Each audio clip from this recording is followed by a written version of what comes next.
네, 김차동 FM 모닝쇼 듣고 계십니다. 일요일 4부에는요, 특별한 시간이 준비되어 있죠. 원광대학교 HK 플러스 동북아시아 인문사회 연구소와 함께하는 찾아가는 인문학, 굿모닝 인문학 시간인데요. 변함없이 이충은 아나운서 나와 있습니다. 어서 오세요. 안녕하세요. 반갑습니다. 네, 이 시간에 청하신 분들 많으신데요. 네. 오늘 주제는요?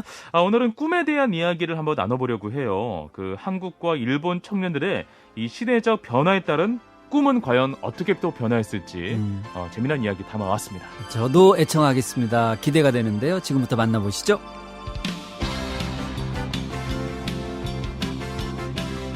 네, 찾아가는 인문학, 굿모닝 인문학. 오늘은요, 박해남 교수님과 함께 하겠습니다. 안녕하세요, 교수님. 예, 안녕하세요. 네, 예.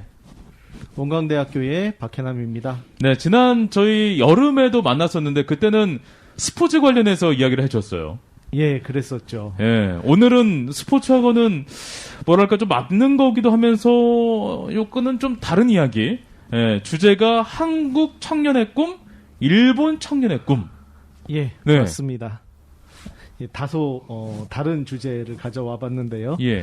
그럼에도 불구하고 뭐 그 시기의 이야기, 그 시기라 하면 이제 20세기 중후반에 그 동북아시아 이야기라는 점에서는 네. 공통점이 있습니다. 네. 동북아시아도 20세기를 거치면서 엄청난 사회적 변화를 거쳤잖아요. 예, 맞습니다. 그러면서 정말 뭐 다양한 어떤 꿈의 이야기도 나올 것 같은데. 예, 맞습니다. 오늘은 주제가 한국 청년의 꿈, 일본 청년의 꿈을 또 갖고 오셨으니까. 예. 우선 먼저 저희는 뭐 일본 청년의 꿈도 한번 좀 살펴보면 좋을 것 같아요. 예. 전후 시대를 이제 거치면서 일본 청년들은 어떤 꿈의 변화를 가져왔는지도 한번 좀 궁금하기도 하고요.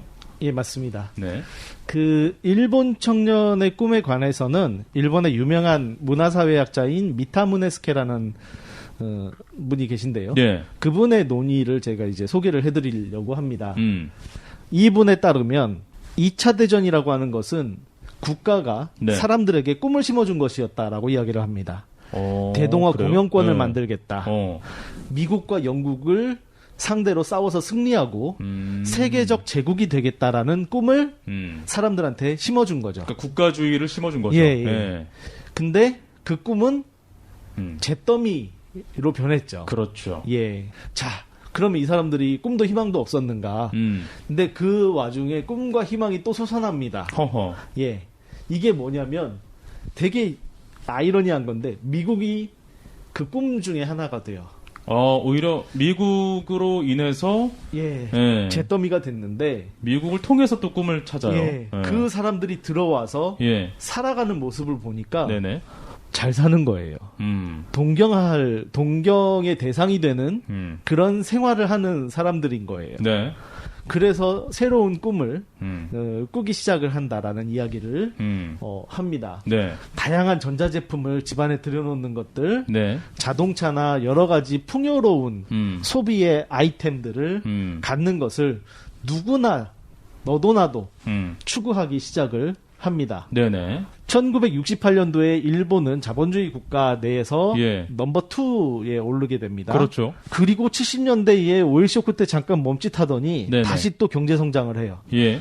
1970년대 말에 하버드 대학의 경제학자 에스라 포겔이라는 사람이 저펜에스 넘버 원이라고 하는 일본 넘버 원이라는 책을 씁니다. 야, 일본 대단하다는 거예요. 하버드 대학의 교수가. 예. 예. 그리고 일본 정부는 네. 일본형 복지사회라는 그 보고서를 내요. 네. 그러면서 우리나라 어느 나라보다도 풍요롭게 사는 나라다. 우리나라 괜찮아. 예. 자부심 가져. 예. 어. 그렇게 이야기를 하기 시작을 합니다. 예. 1980년대가 되니까 무슨 일이 벌어지냐면 스위스에 이어서 1인당 국민소득마저 2위로 올라가요. 어허. 미국 제치고 뭐 네. 영국, 프랑스, 독일 다 제치고 네. 그 잘 산다는 스위스 바로 밑에까지 올라갈 정도였습니다. 네네.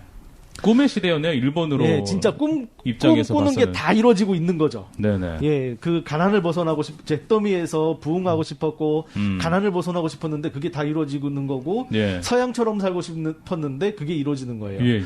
그러니까 이제 진짜 서양을 만들고 싶은 거죠. 음. 서양이라는 걸 따라가고 싶어하는 꿈을 어떤 방식으로 이루냐면 도시 내에 네. 서양식 건물을 넘어서 아예 그 서양의 유명한 공간들을 베낀 공간들을 만들어내요. 도쿄 디즈니랜드 같은 건가요? 예. 도쿄의 디즈니랜드가 만들어지고요. 예. 그 당시에 오다이바라는 이 바닷가의 간척지가 도시로 신도시죠. 신도시로 만들어지는데 네. 거기에 가면 자유의 여신상이 있고요. 하하. 자유의 여신상 뒤에 브루클린 다리, 뉴욕의 네. 유명한 다리죠. 브루클린 다리가 있고요. 그 뒤로 멀리 보면은 에펠탑 비슷한 게 있어요. 50년대 말에 만들어졌던 도쿄 타워죠. 딱 외국 멀리서 보면은 이렇게 자유의 여신상 있고 브루클린 다리 있고 에펠탑 있는 약간 서양의 그런 네. 모조품들을 만들어내기 시작을 하고 그러면서 이렇게 이야기를 합니다. 가상현실을 만들었다. 네. 이제 꿈을 다 현실화시키기 시작하니까 이제는 어디로 가냐면 가상의 현실을 만드는 거예요. 젊은 사람들은 가상의 현실에 또 몰두하기 시작을 하죠. 예. 80년대 후반이 되면 이른바 오타쿠라고 하는 사람들이 등장을 합니다. 예, 예. 예, 우리에게도 잘 알려졌죠. 그렇죠. 근데 오타쿠라는 사람들의 특징이 뭐냐면 가상현실에 몰입하는 사람들이거든요. 예. 그러다가 90년대가 되면 가상현실과를 가지고 현실을 바꾸겠다는 생각도 없어져요. 이거는 미타무네스케라는 학자가 아니고 예. 그의 논의를 이어받은 아즈마 히로키라고 하는 젊은 문화사회학자가 이야기를 한 건데요. 네네. 동물의 시대가 왔다라고 이야기를 합니다. 그래. 축생의 시대? 동물의 시대? 예. 동물의 시대라는 건 미래의 목표를 정해주고 현실에 대한 어떤 불만이나 현실에 대한 비판적인 의식에 기초해서 예. 미래를 설계하고 계획하고 그걸 현실화시키려는 노력이 사라진 시대예요. 허허. 불만이 쌓였다? 해소한다. 불만이 쌓였다? 해소한다. 배고프다? 먹는다. 이 회로라고 하죠. 예. 이 서클만 존재한다라고 하는 것이 아즈마 히로키라고 하는 문화사회학자의 논의입니다. 이제 청년들은 꿈도 없고 미래에 대한 어떤 계획도 없다. 그렇군요. 예, 이런 이야기를 하고 예. 그 대표가 오타쿠라고 얘기를 합니다. 현실을 번역하고자 하고 극복하고자 하는 어떤 청년들의 꿈이 많이 흐릿해졌다라는 느낌이 많이 드네요. 예, 맞습니다. 예. 예, 그걸 지적하는 겁니다. 일본의 사회학자들이 지적하는 건 예. 1950년대, 60년대에 세상을 바꾸고 싶어 했던 아니면 최소한 자기와 자기 주변 사람들의 삶을 바꾸고 싶어 했던 그런 욕망들이 하나하나 사라져가기 시작했다는 거예요. 현실에 대해서 굉장히 만족하고 현실 바깥의 어떤 새로운 삶에 대해서는 더 이상 상상하지 않기 시작했다라고 하는 것이 이 일본의 사회학자들이 이야기하는 일본 청년들의 꿈의 변화상이라고 이야기를 할 수가 있겠습니다. 알겠습니다. 교수님, 그러면 저희가 잠시 노래를 한 곡 듣고 계속 이야기를 나눠보도록 하죠. 네, 예. 꿈에 관련된 노래입니다. 듣고 오시죠.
자, 노래 듣고 왔습니다. 계속 이야기를 나눠보도록 하겠습니다. 자, 오늘 예. 박해남 교수님과 함께 한국 청년의 꿈, 일본 청년의 꿈이라는 주제로 이야기를 나누고 있습니다. 일본 청년의 꿈까지 저희가 이야기를 나눠봤고요. 전후 시대의 때, 또 한국 사회의 변화와 또 청년의 꿈의 이야기도 한번 좀 들려주면 어떻겠습니까? 분명히 또 일본과는 또 판이하게 다른 모습일 거예요. 예, 다릅니다. 예. 예. 한국 이야기를 하자면 한 60년대부터 이야기를 해볼 수 있을 것 같아요. 예. 전쟁이 끝났습니다. 예. 그리고 한국 전쟁이 끝나고 나서 한국도 잿더미가 됐죠. 그렇죠. 예. 잿더미가 된 이후에 이제 새로운 시스템이 본격적으로 도입되는 거는 1960년대입니다. 네네. 본격적인 경제 발전을 시작했죠. 이 시기에 한국은 신화적이고 입지전적인 인물들이 하나둘 나타나기 시작을 합니다. 경제 영역에서 특히 그랬죠. 다른 한편으로는 민주화 운동을 하는 젊은이들이 그렇죠. 나타납니다. 아주 격렬했죠. 예. 예. 근데 둘 다 꿈의 형태가 비슷해요. 무슨 얘기냐면 보이지 않는 세계를 향해서 나간 겁니다. 건설회사를 이끌고 있던 정주영이 네. 60년대 후반의 정주영이 네. 아마 10년 뒤에는 자동차와 배를 만들고 있을 거라고 생각을 하지 못했을 거예요. 근데 그게 현실 세계에서 이루어지거든요. 네네. 밀가루와 설탕을 만들고 있던 이병철 씨가 예. 10년 뒤에 전자제품을 만들고 있을 거라는 상상은 하지 못했을 겁니다. 그렇네요. 예, 그 70년대 중화공업화 이루어지면서 다 시작된 거거든요. 예, 예. 그게 또 현실로 됩니다. 예. 그러면서 이 사람들은 하면 된다라는 사고를 아주 머릿속에 뿌리 깊게 갖게 되죠. 네. 보이지 않고 계산되지 않고 지금 당장에는 아무런 뭐라고 해야 돼 예상이 불가능해도 예. 하다 보면 상상도 못했던 거 다 이룬다. 이런 의식들이 이 사람들의 사고를 지배하게 되죠. 마찬가지로 또 민주화 운동을 했던 예. 청년들도 마찬가지였고요. 예. 자신들이 원하는 사회를 만든다는 게 어렵다. 실제적으로는 거의 불가능할지도 모른다. 라고 생각을 하면서도 만들기 위해서 끊임없이 자기 투쟁하고. 몸을 던진 거거든요. 네네. 예. 그랬기 때문에 보이지 않는 세계를 향해서 나아가려는 움직임이라는 측면에서 예. 어떻게 보면 공통점이 있긴 합니다. 네. 물론 그 방향은 정반대라고 할 수 있겠습니다. 그러면 그 시대를 우리는 뭐 이상의 시대라고도 좀 부를 수 있을 것 같은데. 예, 이상을 추구하는 사람들이 있던 시대죠. 그렇죠. 예. 그러면 그 90년대부터는 또 이야기가 좀 달라지지 않습니까? 예, 민주화가 이루어지죠. 예. 그리고 재벌 기업들이 한국 사회에서 영향력을 더욱더 키우기 시작을 합니다. 그렇죠. 예, 삼성, 대우, LG 이런 기업들이 이제는 세계를 향해 나간다고 막 선전해요. 네. 그리고 이 시기에 사실 재벌 기업들, 대기업들의 임금과 다른 기업들의 임금 사이에 차이가 많이 나기 시작할 때였거든요. 네네. 그러면서 일단 대기업에 들어가면 그리고 요 시기에 공무원의 월급이 올라갑니다. 그러면서 일단 공무원이 되면 만족스러운 삶이 가능한 거예요. 네네. 예전에는 현대자동차 공장에 가서 일해도 가난했거든요. 근데 이때 되면 그 현대나 어디 삼성 가면 먹고 중산층으로 살만. 넘어갈 예. 수 있는 신분 상승을 할 수 있는 기회가 마련되는 예, 거예요. 마련된 거예요. 예. 그러면서 사람들이 대기업에 들어가기 위해서 공무원이 되기 위해서 노력을 하기 시작을 합니다. 예. 이제 그게 2010년대 초반까지 엄청난 뭐라고 해야 될까요? 유행을 하죠. 자기계발서가 네. 시중에 막 유행을 하기 시작을 합니다. 음. 내가 어떻게 성공할 것인가? 예. 어떻게 하면 부자가 될 것인가? 어떻게 하면 좋은 직장에 취직할 수 있을 것인가를 학습하기 시작을 하고 거기서 시키는 걸 따라하기 시작을 합니다. 그게 한국 사회 전반에 퍼지면서 무슨 일이 벌어지냐면 자기가 가진 능력만큼 대접받아야 된다라고 이야기를 하는 사람들이 네네. 많아졌어요. 특히 젊은 사람들 사이에서. 그러니까 쌓은 스펙만큼 예. 대우해달라는 거죠. 그게 이제 젊은이들의 꿈이었던 거죠. 예. 예. 2000년, 10년대 초반까지는 그래야 된다라고 생각하는 젊은이들의 목소리가 굉장히 컸습니다. 그렇군요. 2010년대 한국 사회에서 청년들의 꿈은 90년대와 2000년대하고는 또 확실히 달라진 것 같습니다. 그런데 2010년대가 되면 예. 정확하게 얘기하면 그렇게 안 되거든요. 네. 그뿐만 아니라 일자리가 너무 줄어들어요. 네네. 그러면서 이 젊은 사람들이 절망하기 시작하고 포기하기 시작하죠. 최근 몇 년 사이에 등장한 현상 중에 하나는 뭐냐면 두 가지 형태의 공존입니다. 그러니까 지금도 어떤 청년들은 여전히 자기가 쌓은 스펙만큼 대접해달라고 이야기를 해요. 내가 이만큼 공부했으면, 그러니까 네. 사람을 평가하는 방법은 공부도 있고 뭐 여러 가지가 있을 수 있지 않습니까? 네. 근데 딱 쌓은 스펙만큼 대접해달라라는 청년들이 우리 사회에는 있어요. 네네. 있는데 다른 한편으로는 꿈이 있기는 하지만 함부로 그 꿈을 향해서 나아가기를 두려워하고 주저하는 청년들이 있어요. 허허. 예. 그가 누구냐면 지역 청년들이에요. 서울에 있는 대학들을 다니는 학생들과 네. 지역에 있는 대학들을 다니는 학생들 사이에 네. 이제는 경제적인 수준의 차이, 문화적인 어떤 차이, 정보의 차이. 예, 그리고 인간관계, 인맥이라고도 얘기를 할 수 있을 것 같아요. 그렇죠. 이런 것들이 다 차이가 나는 시기가 됐어요.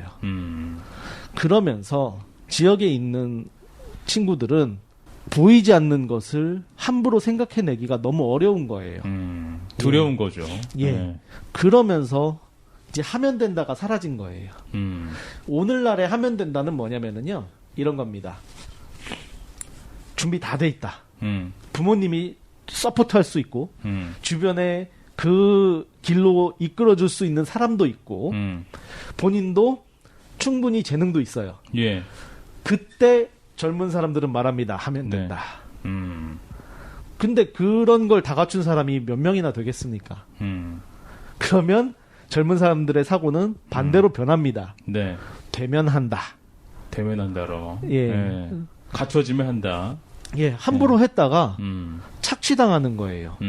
열정페이 받고 한 달에 얼마 받지도 못하고 끝나는 거예요. 좀 뭔가 씁쓸하네요. 그 일본의 어떤 청년들의 이야기를 들었을 때도 그렇고, 이 한국 청년들의 이야기를 들었을 때도 그렇고, 시대가 나아가면 나아갈수록 이 청년의 꿈도 더 커지고 깊어졌으면 좋겠는데, 그렇지 못하다라는 어떤 현상이 굉장히 좀 안타깝기도 합니다. 그럼 우리 교수님께서 생각하시기에 우리 청년들의 꿈이 좀 어떻게 변화해야 되고 앞으로 우리가 이 시대에서 어떤 꿈을 꾸게끔 해야 되는 것이 바람직한지 이야기를 들으면서 마무리하도록 하겠습니다. 예. 그 한국 청년, 네. 특히 아까 되면 한다라는 네. 방식으로 꿈을 꾸고 있는 지역의 청년들을 위해서 이야기를 좀 해보고 싶은데요. 네. 경제적인 형편은 차치하고라도 도와줄 사람들이 생각보다 없어요. 예. 그걸 예. 지역사회가 도와줘야 된다라고 생각을 합니다. 지역사회가. 예, 다양한 사람을 만나볼 수 있도록 젊은이들이 어떤 프로그램을 제공해주는 네. 것부터 시작을 해보면 어떨까. 네. 보이지 않으면 어떻게 하면 되는지를 알지 못하면 함부로 못 가거든요. 근데 어떻게 하면 된다라는 걸 말해주는 사람들이 주변에 많으면 다양한 꿈을 꿀 수 있다라고 생각을 해요. 네. 예, 그런 점에서 어떻게 하면 된다를 말해줄 수 있는 다양한 사람들을 이렇게 청년들이 많이 만날 수 있게끔 지역사회가 관심을 가져줄 필요가 있다. 네. 제가 보기엔 그것만 이루어지더라도 지금보다 청년들의 시야라고 하죠. 네. 시야와 꿈꾸는 방식이 달라지지 않을까라는 생각을 해봅니다. 네, 알겠습니다. 한국 청년의 꿈, 일본 청년의 꿈에 관련해서 우리 박희남 교수님과 이야기를 나눠봤습니다. 네, 찾아가는 인문학, 굿모닝 인문학. 오늘 박희남 교수님과 함께했습니다. 오늘 말씀 여기서 마치도록 하겠습니다. 오늘 고맙습니다. 예, 감사합니다.